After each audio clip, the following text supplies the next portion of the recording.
Hello, আমি মনীষা। আজকে ছিল নীলষষ্ঠী, আর সেই উপলক্ষে আমি রেডি হচ্ছি মন্দিরে যাওয়ার জন্য। পুজো দিতে যাব।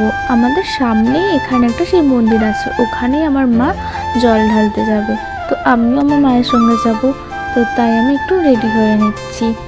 আর আজকে ছিল উপোস। তোমরা হয়তো সকলেই কালকে আমার ব্লগটা দেখেছো। আর কালকে তো আমাদের এখানে ছিল গাজন, তাই জন্য আমি মেলায় গিয়েছিলাম আমার বান্ধবীর সাথে। আর ও জানো তো সমস্ত জিনিস আমার ব্যাগে ফেলেছে। এই দেখো আমি রেডি হয়ে গেছি, আর আমার মাও বেরিয়ে পড়েছে মন্দিরের উদ্দেশ্যে। আমরা তখন গিয়েছিলাম 11:15 নাগাদ। আর বুঝতেই পারছো গরমের দিনে কীরকম রোদ থাকবে। আর এই দেখো তোমাদের সাথে কথা বলতে বলতে আমরা পৌঁছে গেছি মন্দিরে।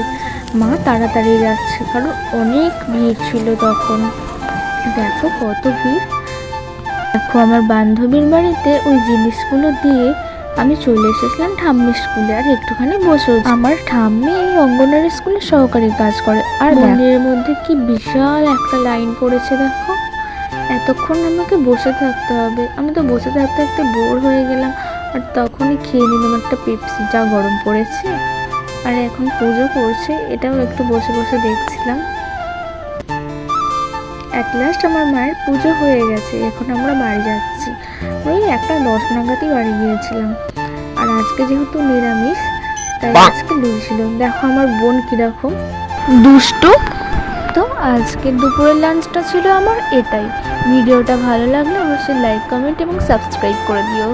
বাই।